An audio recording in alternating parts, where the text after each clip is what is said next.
You think you know witches' black hats, flying brooms, curses whispered in the night. But what if I told you the witches of history look nothing like the witches of film? What if the truth is darker, more human, and far more unsettling than any fantasy? Stay with me, because in the shadows of history, the real story of witches waits to be revealed. You see, the witches of history were not women in pointed hats, riding through the sky on broomsticks. They were ordinary people, neighbors, healers, mothers, widows, whose only crime was to live outside the boundaries of power. The story begins in medieval Europe. Famine, plague, and war swept across the land. Crops failed.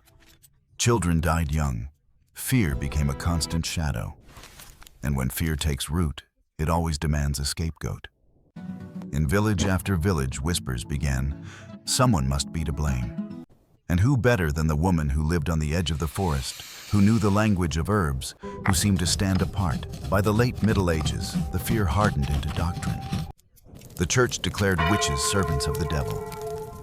Books like the Malleus Maleficarum, the Hammer of Witches, taught priests and judges how to find them, how to interrogate them, how to burn them.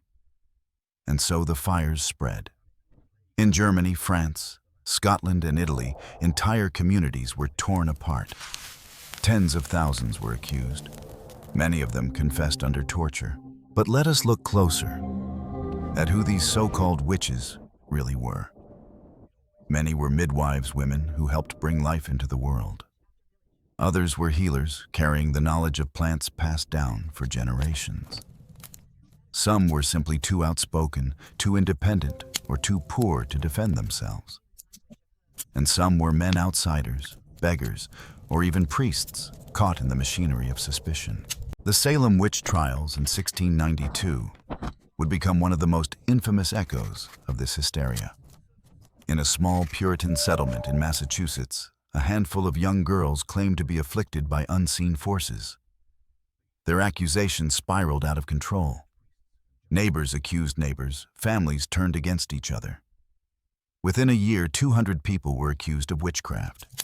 19 were hanged, one was crushed to death with stones, and many more wasted away in prison. But the pattern was always the same. A society in crisis looks for someone to blame. Fear narrows its gaze, and those already on the margins, the poor, the widowed, the different, are the first to be named. And here lies the haunting truth. Witches were real not because they cast spells, but because entire societies chose to believe in them. The witch was not a person, it was a mask placed on whoever could not defend themselves. So when you see witches on the silver screen cackling, flying, conjuring storms, remember the true story was far more tragic. The real witches never wielded power, they were crushed by it. They did not summon demons, they became the victims of our own. And yet across the ashes of Europe and the gallows of Salem, one question remains. Why did we create this figure, this enemy, out of ordinary lives? And what does this reveal about the fears we still carry today? But here is where the story bends into something deeper.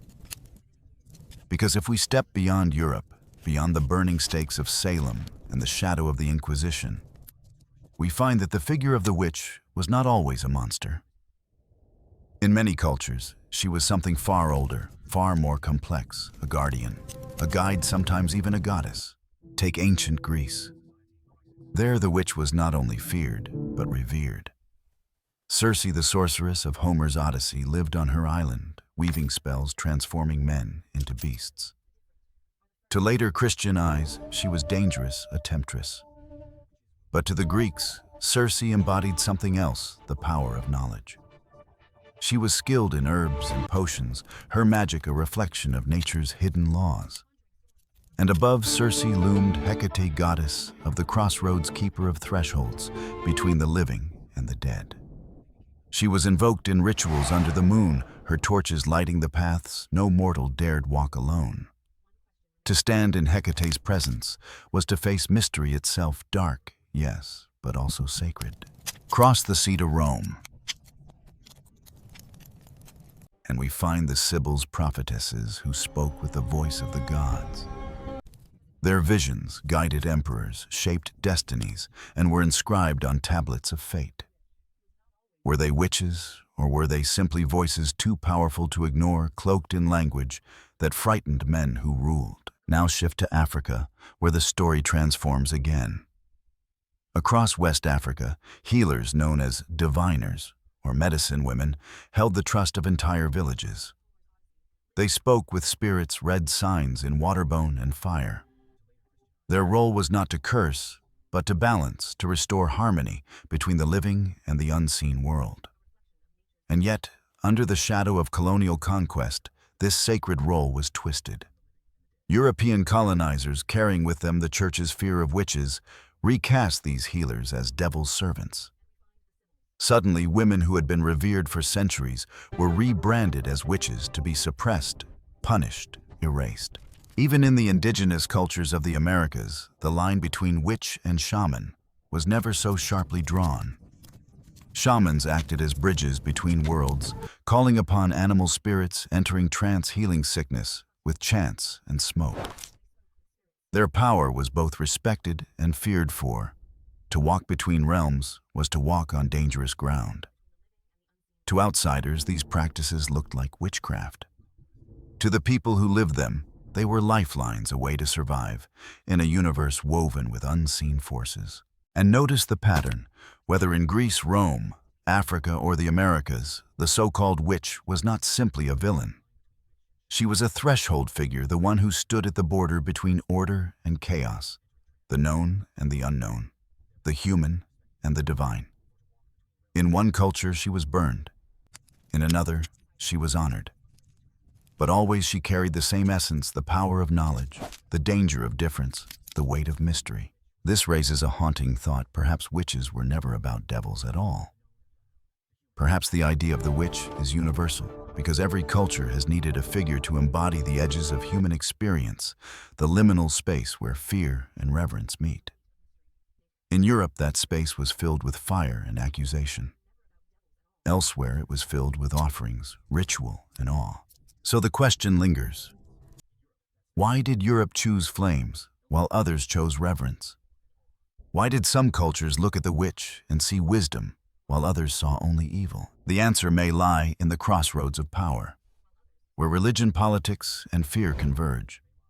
And it is at that crossroads where the witch, whether goddess or scapegoat, is forced to stand.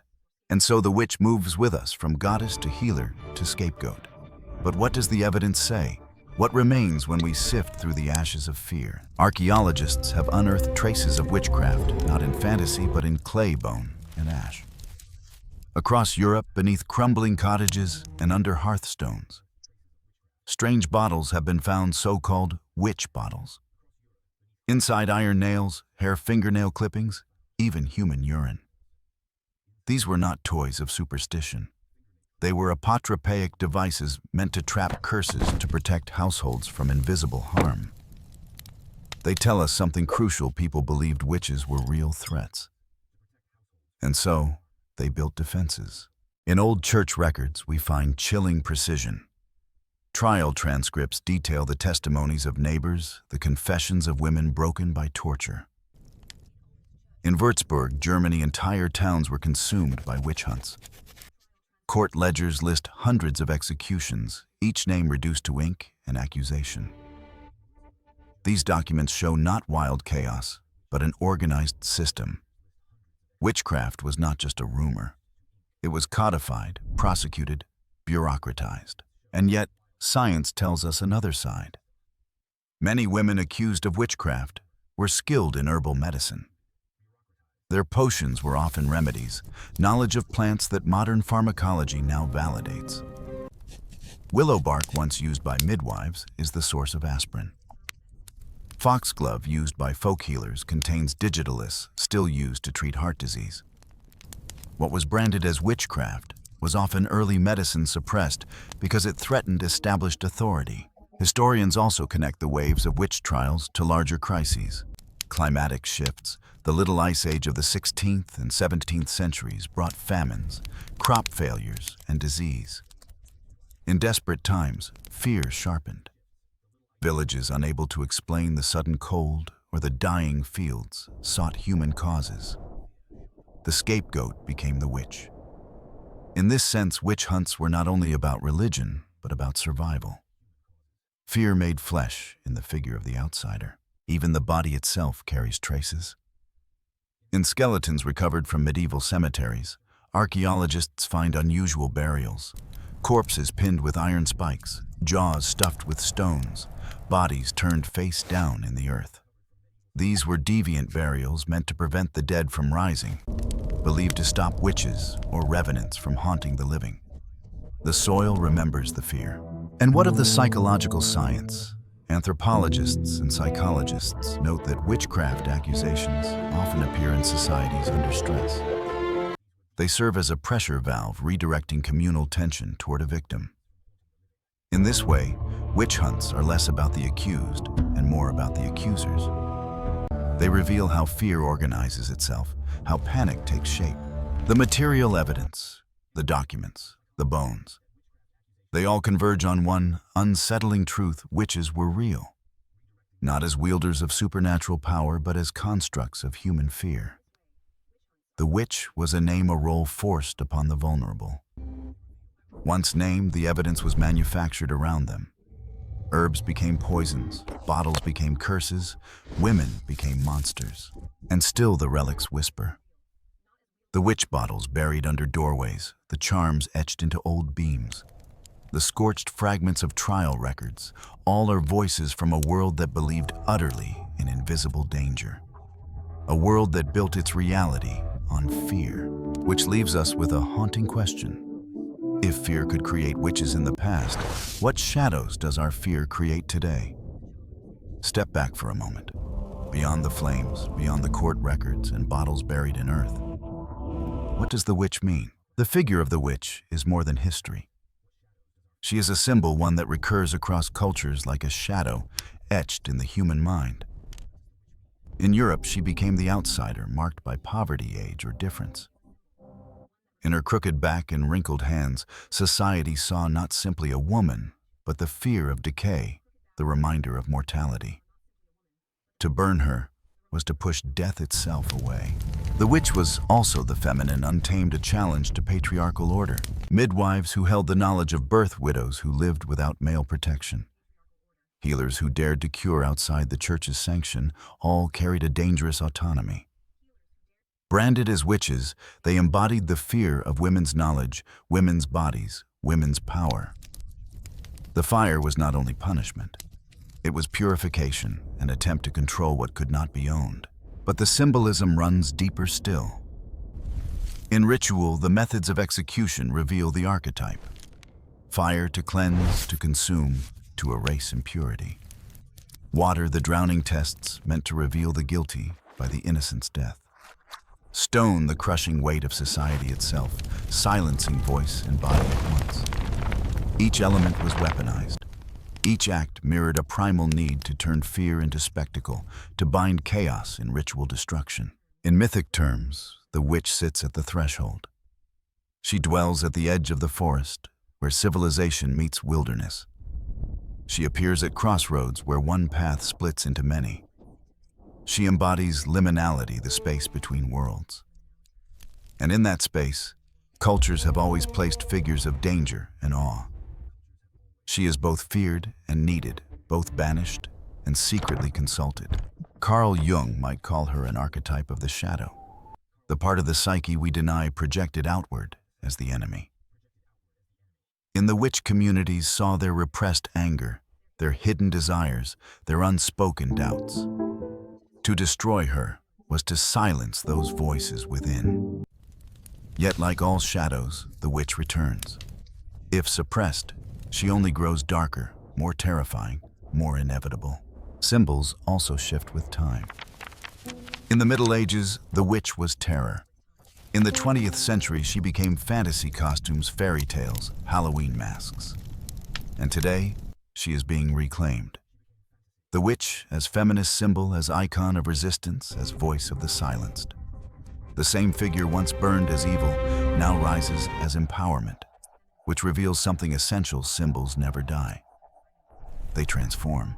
So when we speak of witches, we are not only speaking of history.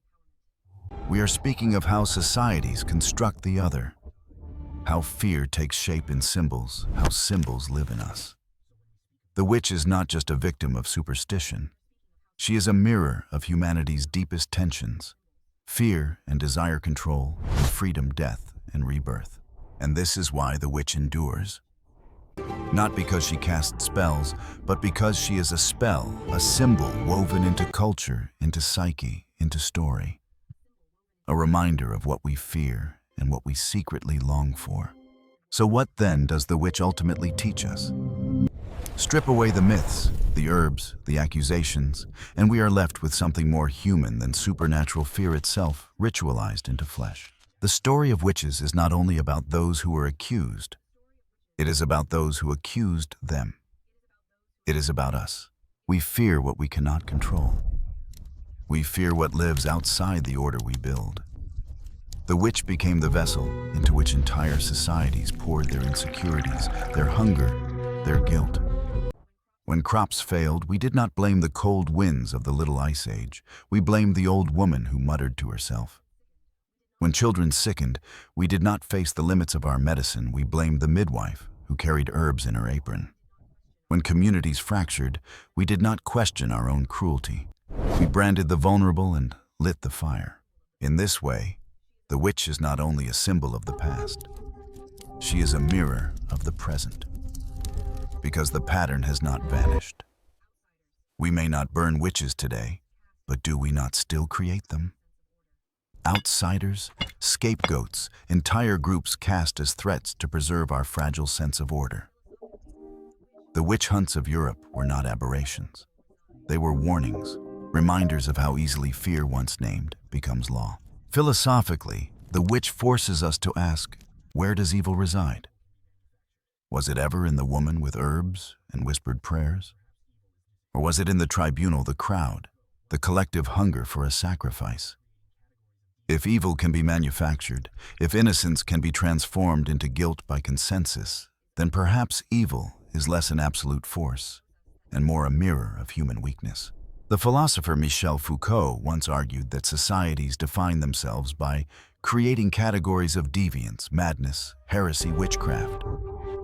By naming what is outside, we protect what is inside. But the cost is always blood. The witch shows us that truth is often just fear dressed in ritual. And Jung would remind us that every society, like every individual, carries a shadow. The shadow cannot be destroyed. It can only be integrated. To hunt witches was to deny that shadow, to push it outward until it took the shape of a neighbor, a healer, a stranger. The tragedy is that by trying to burn the shadow away, we only fed it. So the question is not whether witches were real. The question is whether our fear of them tells us something far more terrifying, that humans will always seek an enemy, and if one does not exist, we will create it. The witch is proof of this tendency. And until we confront it, we risk repeating the hunt in new forms, under new names, against new victims. Perhaps then, the witch is not a relic of medieval superstition, but a warning stitched into our very psyche. She whispers, "Fear me and you will destroy yourselves. Understand me and you may yet be free." So we return to the beginning. The witch was never truly about magic. She was about us, our fears, our shadows, our need to cast blame when the world felt too dark, too fragile, too uncontrollable. And that is why her story still matters. Because though the pyres are gone, the pattern remains. We no longer cry witch, but the instinct is the same. We find new names, new enemies, new scapegoats. The fire has simply changed shape. So here is the question that lingers, one we cannot burn away. If witches were only the faces we painted on our fear, then who wears that mask today? Who do we brand as dangerous, different, cursed, just to silence the truths we cannot bear to face? And if the witch was never real, but always among us, what does that say about the darkness we still carry within?